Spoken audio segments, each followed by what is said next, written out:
Hello again, everyone, and welcome to Inside Tulsa Athletics. I'm Gil Cloud, the Executive Director of Athletics. We have a very diverse show today. We'll have architects on, we'll have swim coaches, we'll have basketball coaches, we'll have one football coach, and we'll have two people from the central staff that'll talk about up-and-coming events that we have planned for our students. Stay tuned with us now as we get into Inside Tulsa Athletics.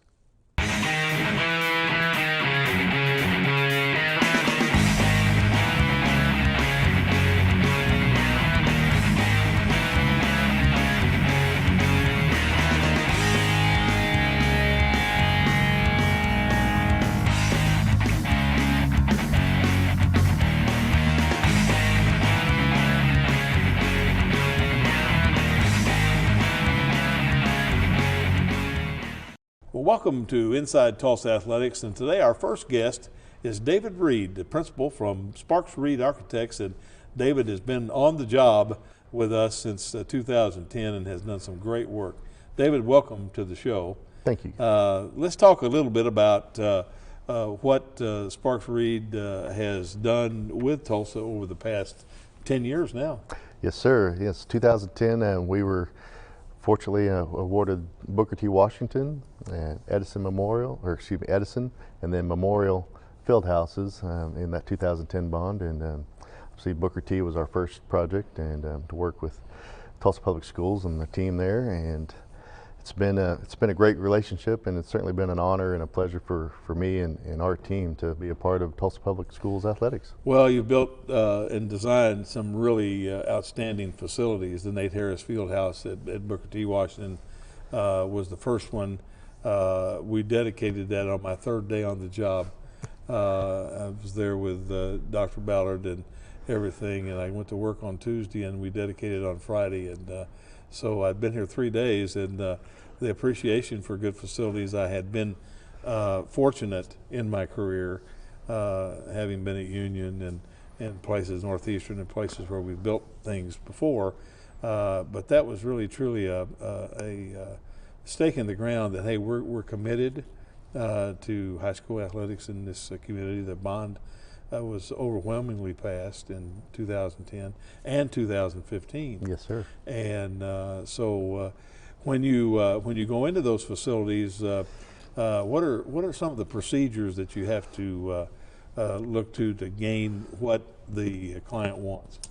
Well, it all starts with programming. You know, first thing we got to do is understand what is the need and the vision on each project, and then let's understand, similar to going back to kindergarten, we still need to draw within the lines. So we've got to figure out what our site conditions are, and each one of these projects have presented some unique opportunities. Booker T was, we had a site that shoehorned between the football stadium, the baseball stadium, and the elevated road there that connects to it. And we believe that we came up with a strong solution that not only does the field house serve as a basketball arena as well as cheer and palm wrestling, but it also has concessions for the baseball stadium to access, as well as it has a space that overlooks the football stadium so that you could have special seating inside the arena that overlooks a football game, as well as football operations is in that. And then Edison, it's one of my favorite looking buildings. I think it's a beautiful building, and unfortunately it sits behind the rest of the facility, so it's not something that very many people see unless they're going to an event there. But again, shoehorned that between the baseball stadium and relocated the softball stadium and tennis courts. Yeah. It is smack dab in the center of all athletics, and it really serves all athletics, with football operations being there, tennis locker rooms, baseball locker rooms, concessions available for both baseball and for basketball. And it's just been a really outstanding opportunity to team with Tulsa Public Schools, and again, develop the program, understand what are the needs, and then how do we fit that onto the site and meet the budget. And then you kind of put the icing on the cake when we built the Veterans Arena. Veterans Arena. That was Arena. the third in the series of those Yes, three, and we've had rave reviews from all over. Anybody that has played in that facility feels that it's a first-class, state-of-the-art. Thank you very much. We're certainly very proud of Veterans Arena. Working with Coach Sprague and yourself and the team there, we believe that it turned out to be beautiful. In fact, it's been a game changer for us as well. Putnam City schools have reached out to us, and now we've done 4 projects with them because they've played at Memorial and thought, man, this is an outstanding facility. Who did this? And fortunately, there are folks on your team that connected them with us, and we've it's been a great relationship, and we're certainly honored to be a part of it. Well, Dick Ballin-Stevens is a good friend of mine, the director of athletics over there. We've commiserated on a lot of management opportunities over the years.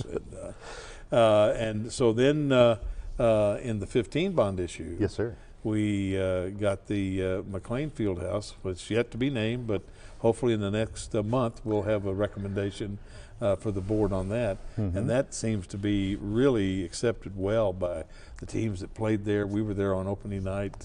I think you and I both Yes, were sir. there on opening night, and what a great facility for those kids. It's a unique one. Every one of these have been very unique and adapted to their site conditions, and maintaining a very similar program for everybody. And they're all loud, they're all unique, and we hope that each side has its sense of pride and excitement there, and boils down to getting the best facilities for our student athletes to be successful in, and we believe that each one of them provides that opportunity. I told the superintendent after we had that day that we had the afternoon where we had the opening for the student body only, and to look at those kids' faces when they walked in there and how appreciative that somebody cared enough to build something like that for them was really heartwarming for me as the director of athletics. I think it is. We've got 3 more projects that we're working on. We got the Rogers is coming out of the ground right Yes, sir. now. We've been meeting with East Central about their new field house. Yes, sir. And then down the road we have Central's stadium. So you and I are going to be busy for the next couple of years, it looks like. Amen. Yes, but it's exciting. It makes the days go fast, doesn't it? People say, when are you going to retire? I said, I don't have time to retire. We got to build these buildings. Got too much work ahead of you. Absolutely. Yep. Well, David, we appreciate you being here and appreciate what you've done for our students and our patrons, because those buildings have really, really added, I think, to our campuses, and we look forward to that. Thank you for being here, and when we come back, we're going to have Adina Milner, the head swim coach at Booker T. Washington, to talk about boys and girls swimming. Which one of these items can be recycled in the city of Tulsa's blue recycling cart? Mini blinds, hanger, plastic bottle. The correct answer is plastic bottle. Plastic bottles and jugs are great for the city of Tulsa's blue recycling cart. But mini blinds and hangers should be thrown away in the gray trash cart. Learn more at tulsarecycles.com. SNU is proud to announce our Masters in Sport Management and Administration coming to Tulsa in February 2020. Whether your dream is to be a head coach, an athletic director, or working in professional sport, SNU's Masters in Sport Management provides you with the tools you need to achieve your dreams. This 20-month program will meet on Wednesday nights at our Tulsa campus. Take your love for sport to the next level. Visit us online at pgs.snu.edu. Welcome back to Inside Tulsa Athletics. Now we have the head swim coach, both boys and girls, at Booker T. Washington, Adina Milner. And Adina, welcome to the show. A little bit of a challenge now. Yes. Since Booker T. has moved into 6A, and that was a decision that was made by the OSSA. How did they make that decision? Actually, to tell you the truth, I don't know. We did try to fight it too, and we tried to ask some questions, and probably the only answer that we got was that their goal was to have the 32 schools in 6A, but they didn't ever say why. So, which is unfortunate, actually. We are a 6A school, but we're not really a 6A team. How many schools swim in Oklahoma? Well, it's hard to tell. There's a lot because you have a lot of the outlying schools that have some teams, but they might have 1 to 5 swimmers on them, and then maybe one year they won't have them, and then they'll come back, and so all of a sudden it looks like we have like, I'm not sure, you know, it's going to be like 60 plus some odd teams that are out there, but they're not like big like Jinx and Bartlesville and us, and so it varies. It kind of roller coasters a little bit. And you know, I mean, that has always been an interesting caveat in the OSSAA, because there is legislation that you have to have a certain number of percentage schools to even have a championship. And swimming has always been right on the line as to whether or not they should even have a championship. Oh, you know, because of the percentage, and because we have 485 members of the association. Oh, okay. You know, so but to make an arbitrary and capricious decision of, well, we've got to have 32. You know, when some of those 32, like you say, have 4 or 5 kids. You know. Yeah, it's definitely been, for the 11 teams that moved up, except for possibly Stillwater, they were able to kind of hold their own. It was very hard for all of us. We definitely feel, I guess we feel like the outer lying schools that only get like 1 or 2 swimmers, and so they don't make a dent in anything. And that's kind of how we feel right now. Last year was probably the hardest year because it was the first year that it happened. So it was heartbreaking, but at the same time, I will say that there was kind of one young lady that she kind of pointed out, they started to appreciate some of the smaller things again. Because you do get into the like training of winning, like as a team, and we want to take home the trophy.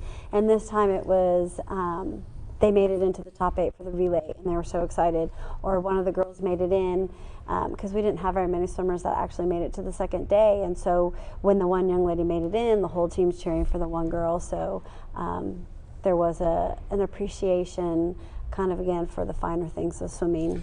Well, I think that's one of the things that in coaching, I know I probably learned more in the years that I was losing than the years that I was winning, because you work a little bit harder trying to figure out what can I do to make this better.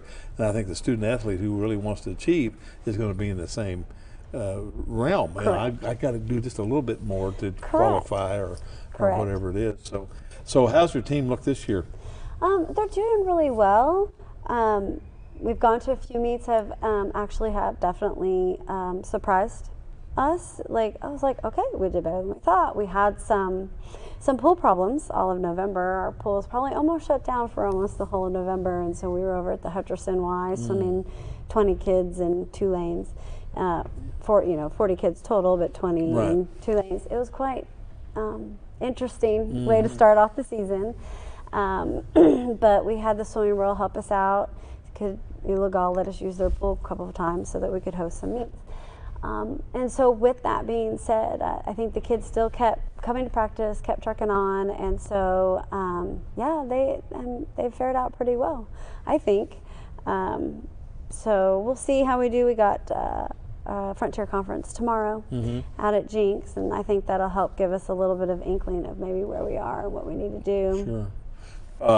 Frontier Conference tomorrow, and then when's the regional? Regional is the first full weekend, the 7th and 8th of February. And it'll be, where will it be? That'll be at Jinx, I think, unless for some reason they moved us over to the west side. Right. So we'll find out on Friday. I see. Yeah, we've got this east side, west side thing going, I think, a little bit in every sport. Right. And, well, we just hope that it's evenly distributed. Right. To feel like it's not state twice. Yeah, one region is loaded and the other and that becomes difficult. And when you're trying to get the kids to focus on their personal records and swimming well, and then like last year regionals was really, really tough, and I had a lot of upset kids, but they were all hitting their personal records, and so it was so heart-wrenching to see that happen, to see them feel so disappointed to not even make it to the second day regionals and not even have a chance at going to state when they just hit their personal record. Personal best. Yeah, and it's just, those are the hard things, and so just redirecting their thinking this year has been our main goal of we're focusing on you and your swims and how you're doing as a team. One of the programs that we're looking at expanding, hopefully in the next year or two, is swimming. We're looking at Monroe, Thoreau, Memorial, and Carver Right. to have middle school swim teams.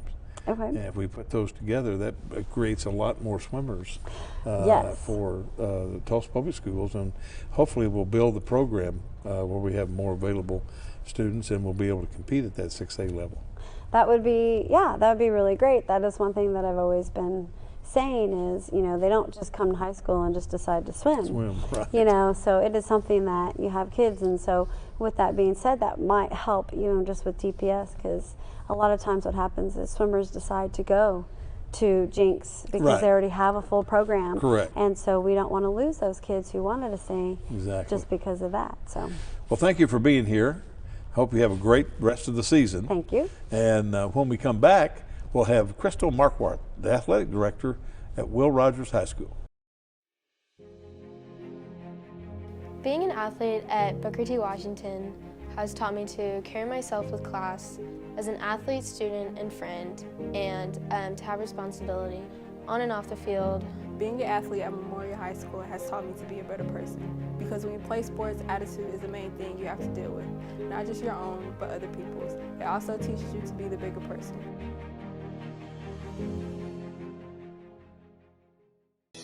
Which one of these items can be recycled in the city of Tulsa's blue recycling cart? Glass bottle, string lights, ceramic mug. The correct answer is glass bottle. Glass bottles and jars are perfect for the city of Tulsa's blue recycling cart, but string lights and ceramic mugs should be donated or thrown away in the gray trash cart. Learn more at tulsarecycles.com. Welcome back to Inside Tulsa Athletics. Now we have the Director of Athletics for Will Rogers High School, Krystel Markwardt.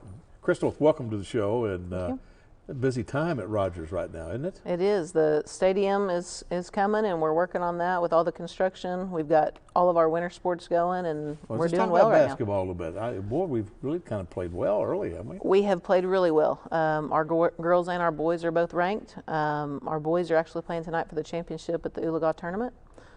They had won the Cleveland tournament, so hopefully this will be their second championship of the year so far. That's fantastic. And of course, then the girls played in the Tournament of Champions. They did. And then you're hosting your own tournament. We host our own. It's our first one since I've been there next week. So we'll host that the 23rd through the 25th. I think that's an exciting thing to do. We have facilities that lend themselves well for hosting. And I think Memorial has hosted one, and I'm not sure we've hosted any more in our district. Well, we're excited to have this one. We've already got teams asking to be in it for next year. So before we played it, so hopefully it goes well. It's a great facility. As you know, the state uses that facility a lot for area and state championships, and so it's a perfect venue for an invitational tournament. Who are some of the teams that are going to be playing? Well, we've got Metro boys and girls are coming. Muskogee boys and girls are coming. We've got Coweta, Catoosa. We've got some different teams from around the area that are coming. Excellent. And hopefully we can put on a good show for them, and they'll show up the next year. That'll be great. So you play like all day? We do. We play Thursday, Friday, Saturday. First game's at 10 and the last game's at 8:30 for all 3 days. I've been there. Yeah. I understand that. Yeah, you do. So how's your wrestling program? Wrestling is doing great. We've got more kids. We actually had to turn some kids away for jerseys Really? this year for the first time ever since I've been there. We've got a new wrestling facility. It's incredible. We've had some help from foundation members with getting money in to get all new practice mats in the facility that the bond and the district did for us. It's just incredible. They're off and going. Our most recent win was against Holland Hall. We beat them in a duel 72-12. That's a big deal for us. Oh, my goodness. Yeah. Yeah. So we're headed to Bartlesville tonight. Excellent. Well, the foundation has another little project there in the gymnasium with your hospitality room. They are working on a hospitality room. We actually just got a brand new scores table for that facility, so that really does help. The hospitality room is something we've been looking forward to host these big events, since we do host, the OSSAA championships up there. So it's going to make our gym one of a kind. I really think that the facilities that we have, I want to put those out there for everybody else to see. Absolutely. Well, we got adequate parking, and now Webster has a great facility. Parking is challenged a little bit, Right.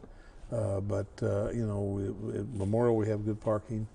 Booker T's a little bit, and our new facility at McLean has a little bit of parking as well. Right. So, and we're happy, as I know you are, to host for the OSSAA. We because love that it. puts people in our building and gives us a good positive with the people that we play. It does. It's interesting. Every year that we've had one there, we've heard good things from people that have never been to our facilities.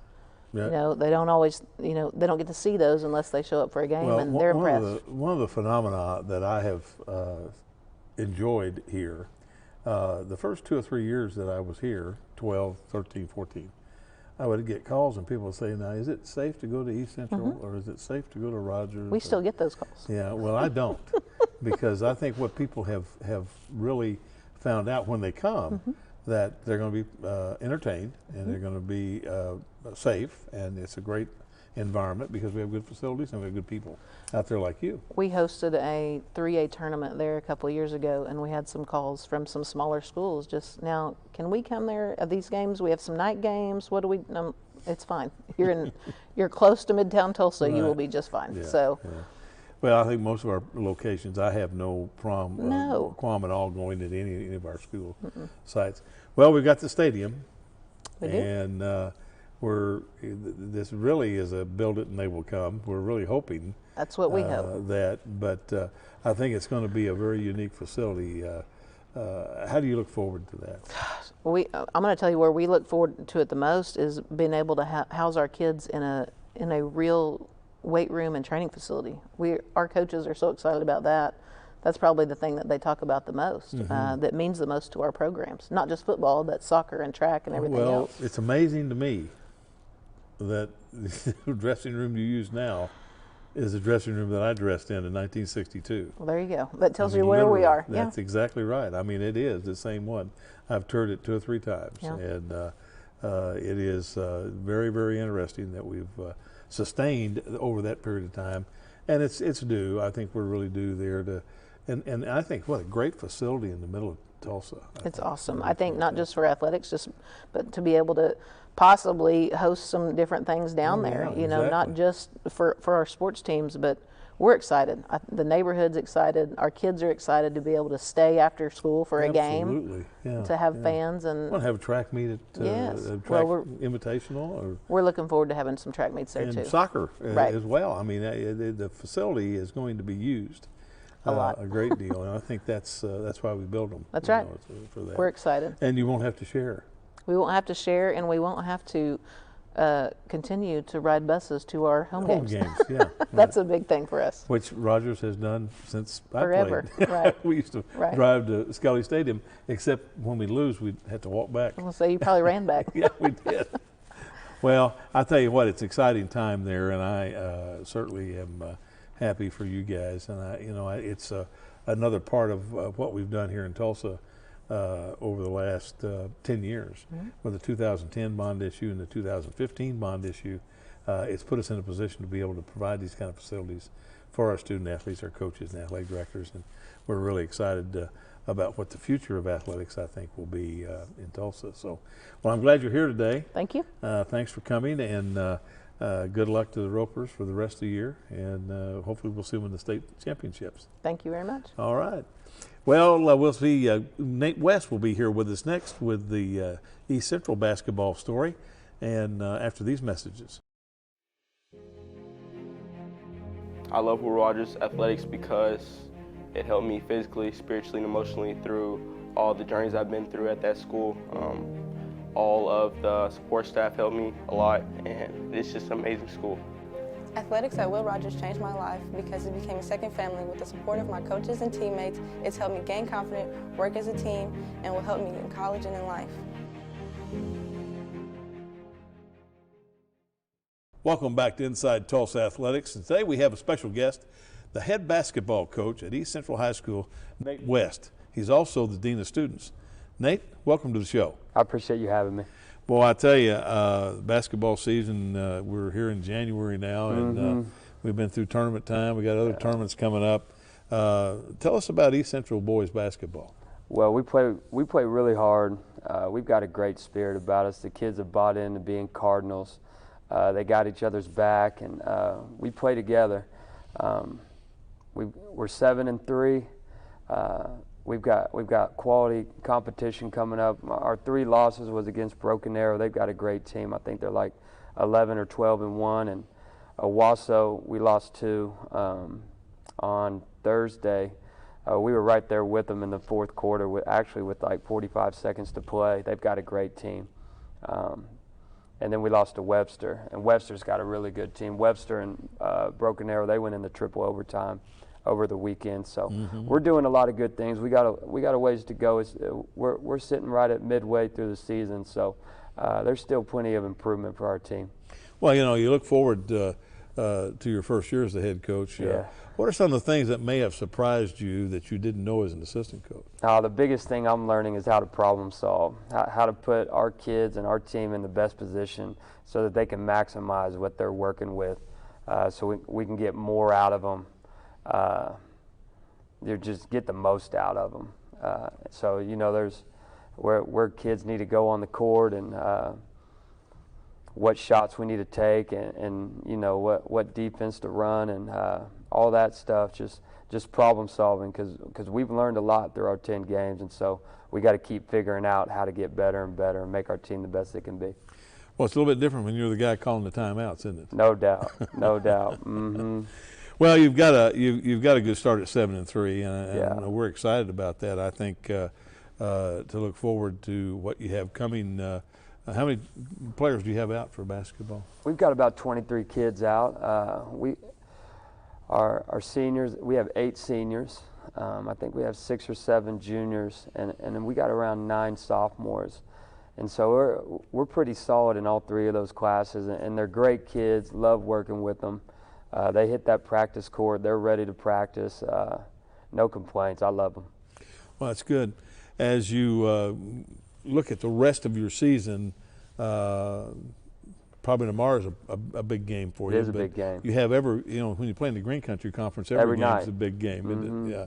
So you got Hale tomorrow night. Yeah, Hale got a win over the weekend, a really good win, and them and Rogers had a good game over the weekend, and Hale's best player scored 37 in a game this weekend, and so he's capable, and it's not just him. He has teammates that are good, and they play a fast style, and they're hard to guard, and they're hard to score on. They keep getting better and better. Mm-hmm. And so we are hitting the practice court today, knowing that we've got our handful tomorrow going at Hale. I think that's one of the things that some people may not realize when you stop and think about the 9 Tulsa Public Schools boys basketball teams. 8 of them in the Green Country, and of course, then Booker T plays in the Frontier. But boy, those 8 schools. You cannot count a win. Yeah, there's so much competition, and as a first-year head coach, I'm learning what my deficiencies are and what our team's deficiencies are, and like I said before, problem solving and self-assessing as a coach and as a team. It's valuable because our schedule. We go Hale, Edison, Rogers, Jinx Union Tournament, Memorial twice. And again, I'm not looking past Hale tomorrow, but Right. We've got good teams coming down the line, and we got to keep getting better. That's the big thing. I think a lot of people, you have to be focused on the next opponent. Mm-hmm. But as a head coach, you've got to be thinking down the line. Yeah. Because you get an injured player here, or somebody is ineligible or whatever. You've got to be able to have those plugged in changes, and make it look like that there's never a misstep. Exactly. It's exactly. tough to be a head coach. Well, your other role, new role to you this year, is being the dean. How is that working out? I'm really enjoying being the dean. I'm in a unique position within a school. I get to meet kids in spots where they can make decisions to be better, whether it's better academically, better as a person so that they can be participating in athletics, better so that they have a vision to graduate, all those things. I get to meet with a kid in a point to cast some vision, and I'll ask them questions about, look, you're at school, let's think of some things that could benefit you as a person. And so I found that it's a unique spot where I can really help people. Well, and as a coach, you get to see the entire student body, not just your Yes, sir. players, your student athletes. Well, let's talk about a new facility Let's do that's it. coming. I think it's Yeah. going to be exciting. Can't wait to get the dirt moving and everything out there. But what's it going to mean to your program? It's going to be huge. The pride that these kids and the whole school is going to have in our new facility that's being built, it's definitely going to change our culture. And our culture is great at East Central. It's just going to keep adding to what's already there. An interesting fact about our facility that's being built, TPS is partnered with the YMCA, and so there's going to be an actual wing where people who are members of the Y, they can come and they can get a workout and get a sweat in. And in the practice gym that the facility is going to have, there's going to be a track around the practice gym at the top. And so I'm also looking forward, I just kind of visioning holding practice, and the community kind of gets to see what East Central Cardinals are doing basketball-wise. I think it's going to be really neat. It's going to be a great footprint for the Y to be out there, but it's going to be good for TPS to partner with them and get those people coming onto our campus. But, Yes, sir. well, good luck I appreciate the it. rest of this season. I Yeah. hope everything goes well, and welcome to the show. I'm glad you came. And when we come back, we're going to have Tony Daniels, the head football coach at Edison, to talk about powerlifting. Athletics is so important at Tulsa Central because it's an outlet for some of our kids there. They get a better opportunity to basically give back to our community. At McLean, the sports is what mainly drives a bunch of the students to come to school every single day and work hard because they want to be able to come from the classroom to the field or the court and show what they're good at. Which one of these items can be recycled in the city of Tulsa's blue recycling cart? Air filter, cardboard box, toy car. The correct answer is cardboard box. Paper and cardboard are perfect for the city of Tulsa's blue recycling cart, but air filters and toys should be thrown away in the gray trash cart. Learn more at tulsarecycles.com. Welcome back to Inside Tulsa Athletics. Now we're going to talk with Tony Daniels, the head football coach at Edison High School, but we're going to talk about transitioning into the powerlifting, the off-season, and the importance that is with high school football. Tony, welcome to the show. Thank you for having me. Well, you have a pretty good football season. Get to the playoffs, and which is everybody's goal. And it appears that physically you dominated some people that you played. And I thought all during the year, I thought, well, that off-season program's got to be the key. As a coach, I always knew that. We always felt we won games in January, February, and March, because of preparation physically.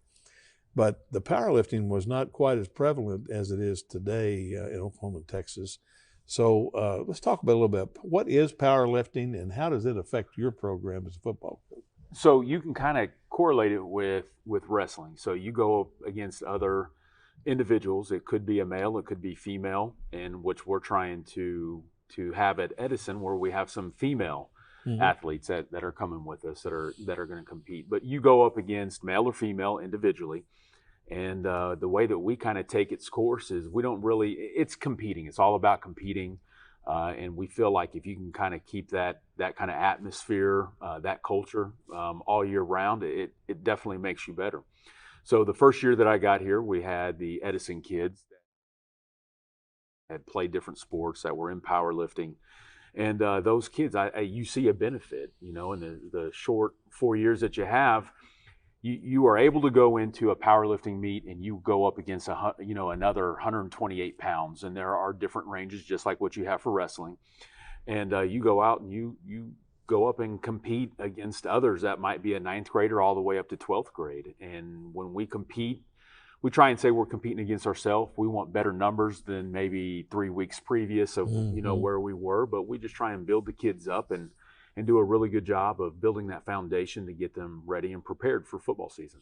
I had a grandson that played football in high school football in Texas, and powerlifting is huge. right. In Texas. And I went to a couple of his meets, and I thought, my goodness, I mean, there were 2,000 or 3,000 people in the stands, and I mean, the floor was covered, and the emotion and the adrenaline that goes on during that competition is incredible. But like you said, and he told me this many times, that Papa, I just want to get better this week than I was last week. Right. And that's the deal. You just want to keep moving up a little bit. How prevalent is powerlifting in the state of Oklahoma? I think every year since when I first started 7 years ago, the numbers have went up. From year one to where we're at right now, they've tripled in numbers. The Oklahoma Coaches Association has done a really good job in the powerlifting. The OFBCA website has a powerlifting website that you can actually go on. Mm-hmm. And from where they've taken it to where we are now, I mean, just every year it's getting better. And it's nice to have some coaches that are around locally that are interested and have contacted me and asked my thoughts about it. And I'm just a big proponent of let's go compete. Let's go compete against ourselves. Let's compete against if it's Durant and we're playing Durant or whoever it is. I mean, it's just good to kind of see those kids out there competing every day. Well, I think that's important. You get in the off season and there's no competition for 9 months, and then you come back. This gives those kids an opportunity, and that kind of blends into what we see a lot of the professional athletes now saying, you need to be in more than one sport. Because that off season, when there's no competition, you have a tendency to let down academically, attendance at school, all those things that come into play. Do you see powerlifting being something that we should support and move toward an OSSA championship? I think so. I think it's nice that it's distinguished between the Oklahoma Coaches Association, and maybe that's something just a little bit different. And what we do here in the state of Oklahoma. And I like the way that the direction is. I think that it does a really good job of being able to compete and being able to maintain of what they have done, of what they have accomplished as a coaches association.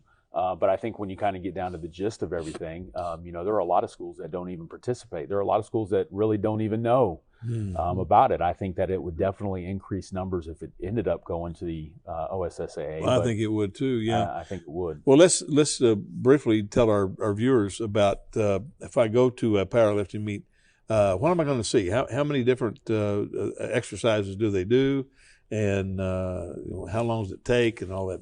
Sure. So typically, we get there about 8 o'clock in the morning. We weigh in just like what you would for wrestling. You have to weigh in and meet certain criteria in your weight. And typically, there's anywhere from 7 to 9 racks, depending on how many people have entered into the powerlifting meet. But you start off, you have bench, squat, and deadlift are the three components that we have. You are able to have up to 3 lifts, so you have 3 lifts. You can always, if you started out at 125 on bench, the coaches will then say if you got the rep or not. There are commands, so it's a little bit different than getting in the weight room and just lifting.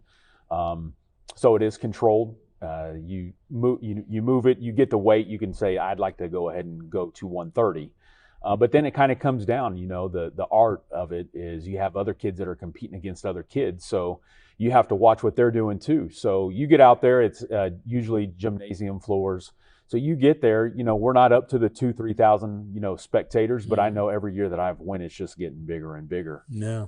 They have the red light and the green light and all that. They do, yes, at the state competition. Yeah. That was what was exciting about it, because you saw some kids that get into personal best, had never gone that high before, right, in whatever lift it was, and so on. So I think it's something that we certainly sit on the advisory committee for the athletic directors to the OSSAA, and I plan to bring this up this next time when we meet. I think it's very important for us to do that.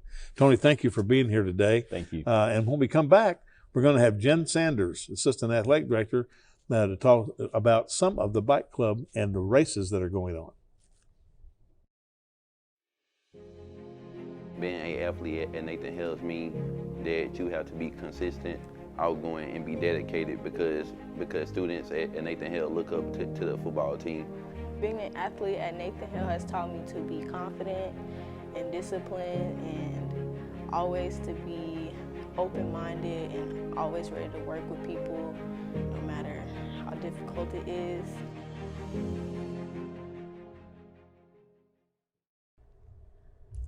Welcome back to Inside Tulsa Athletics. Today we have Jen Sanders, the Assistant Director of Athletics for activities and other things that she does for us. Today she's going to talk about the school pride race and some things relevant to that. Welcome to the show, Jen. Thanks for having me, Gil. Tell us about the school pride race, how it's evolved over the years. So this is our 20th year for the Tulsa Public Schools School Pride Race. You know, obviously we moved it downtown about 5 years ago in conjunction with a health and wellness festival. So we have it there at the Guthrie Green, and we take the race and we go up north, across through the campus at OSU, and turn around near Carver and make our way back, and that's where the kiddos receive their medals and all that good stuff. So it's been good so far. It's been it's got something that a lot of our elementaries look forward to.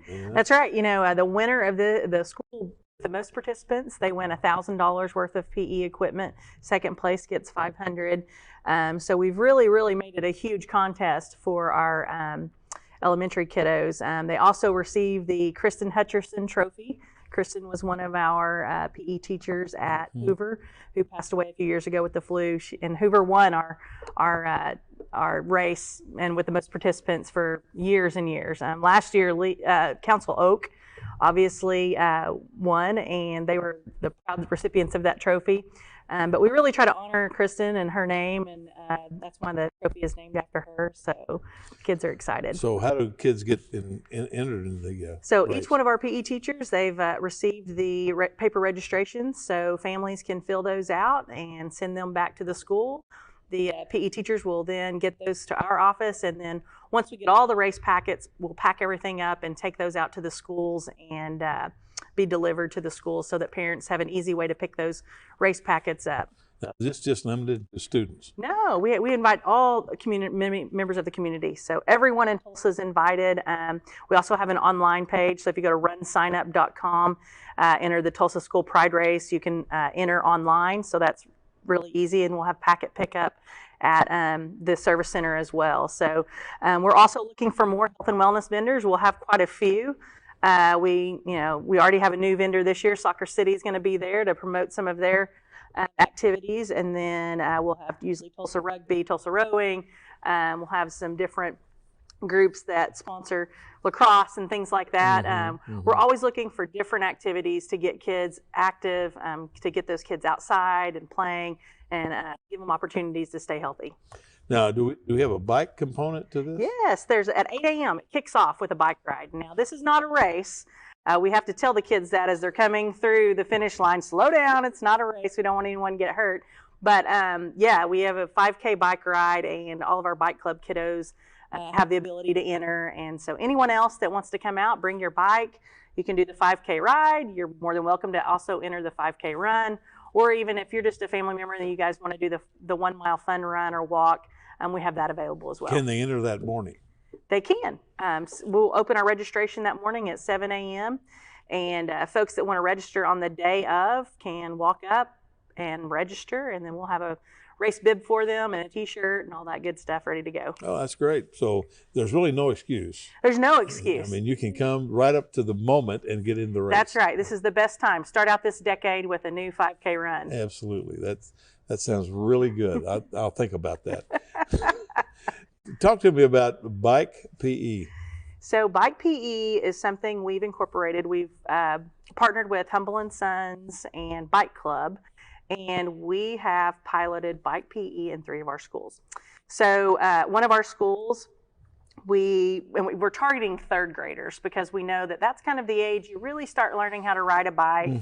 Of course, many folks learn how to ride when they're 5 and 6, but we know that like at 3rd grade, if you don't know how to ride a bike, it's kind of obvious. So we piloted it at 3 of our schools, and we're targeting 3rd grade. And one of our schools, out of the 3 3rd grade classes they had 8 kids that had never ridden a bike. So they taught all of those kids with using our Strider bikes that we have how to ride, and then eventually they work their way up to a regular bicycle and can ride. But the big component of it is teaching those kiddos bike and pedestrian safety. We know so many of our kids get out on the road and they don't really understand all of the signs or things like that. So one of our, and even just walking to school, we want those kids to be safe. So understanding bike and pedestrian safety and the rules of the road is super important. And that's one of the things that this bike PE program really targets. Well, that carries over when they learn the ways of the road. When they get to be that age where they can get a driver's license, right, they will have had that experience. So right.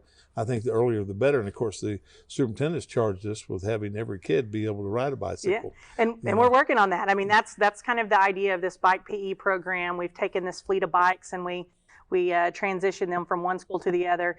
And one of the biggest components of it is that there's support. We have some volunteers that come in and help teach the curriculum with the PE teacher, so that you don't have 20 kids on a bike and one person trying to help watch all of those kids. There's 2 or 3 folks that come in and help do that, and they're the experts and they really work hard. Well, I tell you what, it's been really phenomenal, I think, the involvement that started with the bike club and all the volunteers involved with that, and the impact that's made on our elementary kids. Right. Yeah, and with bike club and bike PE, we've really been able to grow the cycling community at a young age. The other component that we have here at TPS is we now have a bike shop. Tulsa Met has our very own first bike shop where kids are learning how to repair bikes. And currently in the city of Tulsa, we need bike mechanics. We don't have enough. So there are actually shops right now waiting on these kids to get trained so they can hire them part-time to repair bikes. That's fantastic. That gives them obviously something to look forward to when they get out of school, and a skill that they probably hadn't even thought about until they get over there. Well, Jen, thank you for being here today. And boy, this school pride race has grown over the 20 years that we've been involved in it. It's a great thing, and to show your school pride. And we certainly hope that you get entered and check with your PE teacher at school. We'll be right back after these messages.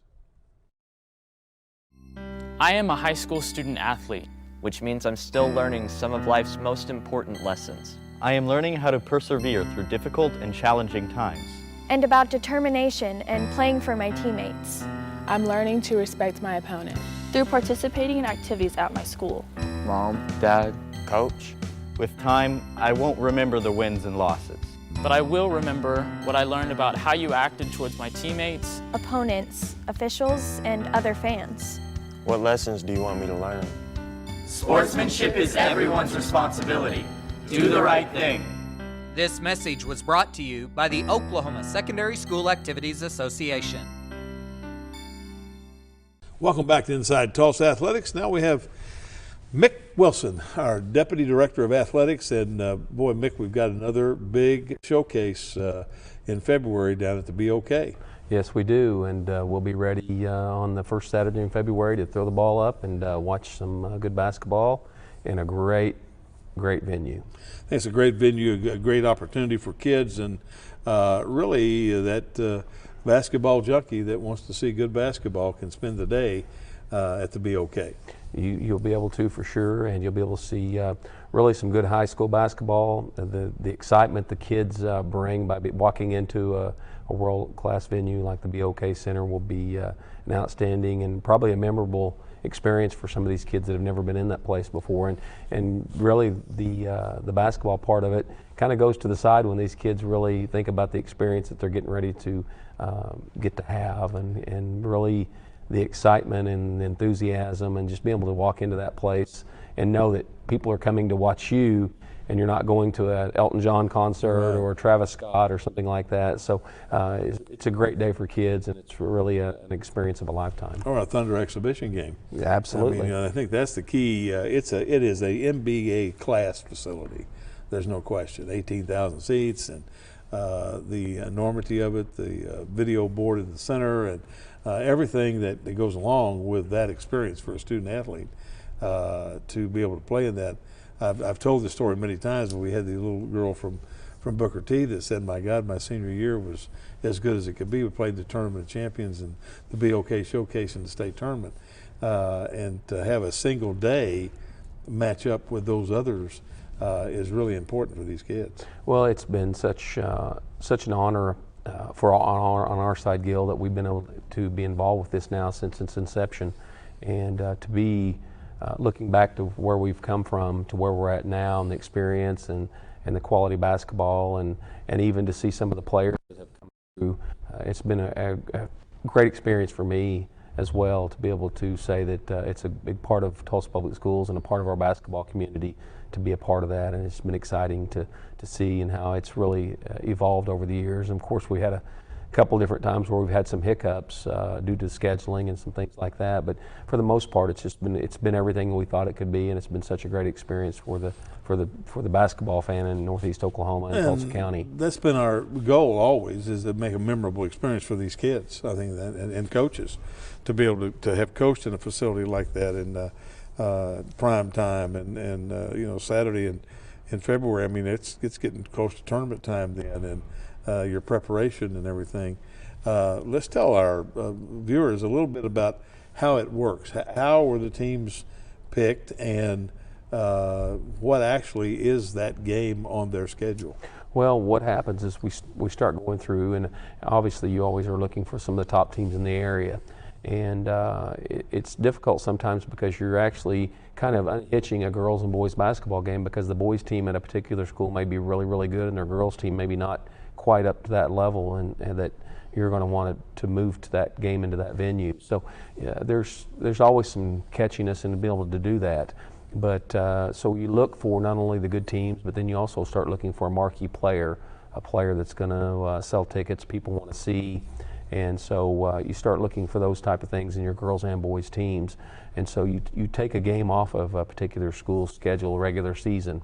And especially if it's a rival game or a game that would probably be one that a lot of basketball fans would like to see. And you take that game and move it into the BOK Center just for that day only. And so that way the home teams are still getting a game. No one's losing a game, and then of course with the financial reparations that the BOK Center is able to give to that home team, because you don't want them to lose revenue by taking what would be a big game off their schedule and them losing that revenue. So from that standpoint, the SMG group has been great about really financially rewarding those teams that are good enough to come and play. I think that's one of the keys too, because we do take a regular season game away from that gym, and they have to only play either the boys game or the girls game, depending on if the boys or girls are playing at the BOK. They still get that home game, plus they get the guarantee. So I think it kind of suffices a little bit for taking that away, but the experience itself. And when we look at more directly the Tulsa Public Schools teams that are going to be in there, we're right there again, aren't we? We are. With the level of talent that we have in our schools. Our basketball this year is probably, really over the last 5 or 6 years, it may be top to bottom as strong as we've had. Really, and I say that in the boys' side, probably for sure. But girls-wise this year, our girls, we're continuing to see our programs evolve and get better, and I'm really proud of that. I try in a tactful and nice way to move our girls. I want to see our girls basketball be what our boys is. Now traditionally it may not be that over time. It may take some work, but I really want our girls basketball coaches to expect and demand the same level that we do out of our boys, and I think we're starting to see that. I think we got some people in place. I see the Rogers, Booker T, East Central are pretty strong right now. But I see over the horizon that Memorial, I think, is going to come on. I think Webster is going to come on. Edison. Central, 7-2 right now. I see them coming. So I think it's there. And those, what we had talked earlier in the show with David Reed, Sparks Reed, he good facilities, I think, make exciting to play basketball. I don't think there's any doubt, and we're starting to already see that with the buzz that we've caused at McLean with opening of the new gym there. I think the kids in the Monroe, which is the McLean feeder pattern, are really starting to be excited about going over and playing in a brand new venue. And of course the practice gym is as nice as you're going to see. So I think Exactly. there's some real excitement in that feeder program for McLean with those kids coming through to play basketball in the next few years. I agree. I think, and once we finish off the other ones, that we have under consideration, I think we're going to be in good shape. I want to remind everyone that we will have the Hall of Fame on the January the 30th. And you can buy tickets to the Hall of Fame this year. Had some outstanding and a very diverse group of people that we want you to see by calling our office at 918-746-6453 and talk to Lisa, or you can go to Norman L.I. at Tulsa Schools and email her for that reservation. It's very important, I think, that you do this early because we usually sell out. And it'll be at the DoubleTree on January the 30th this year. And make sure you call and make your reservations. We'll be right back after this.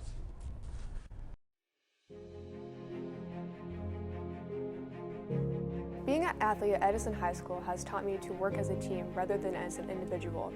Whenever you're on a team, you have a special bond with each other. You know you can rely on them in a time of need, whether on or off the court. Whether it be a shoulder to cry on or advice on how you can improve, you know your team will always be there for you.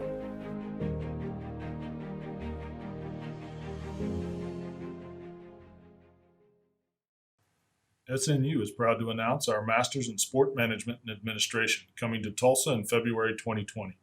Whether your dream is to be a head coach, an athletic director, or working in professional sport, SNU's Masters in Sport Management provides you with the tools you need to achieve your dreams. This 20-month program will meet on Wednesday nights at our Tulsa campus. Take your love for sport to the next level. Visit us online at pgs.snu.edu. Well, that's our show for today. I hope you enjoyed that. We had a real diverse group of people here today with our architect who has done work on 4 or 5 of our major projects, our swim coach from Booker T, the athletics director and head football coach at Edison, our athletics director from Rogers, also 2 assistant ADs, our Jen Sanders, our assistant AD for activities, and our deputy director of athletics for compliance, Mick Wilson. And hopefully we've given you some information. What I'd like to emphasize with you today is that we really need your support for our kids. We have basketball going on almost every Tuesday and Friday at the high school, and Monday, Wednesdays, and some Saturdays at the junior high. Wrestling is on Thursday night normally, but sometimes on Tuesday night. And then we have swim meets coming up. I think it's important that we support our students as they get into this part of the year, as we're getting ready to wind down and get into the playoff mode. I think it's real important that they know that they have support out there. So you need to come and get the schedule to our office, or you can look at the school website and find the schedule. And we certainly will look forward to seeing you at one of our facilities, the 19 secondary schools that we have in the Tulsa Public Schools. And stay tuned this next week. It will be a huge week because it's tournament week. Thank you for watching, and we'll see you next time.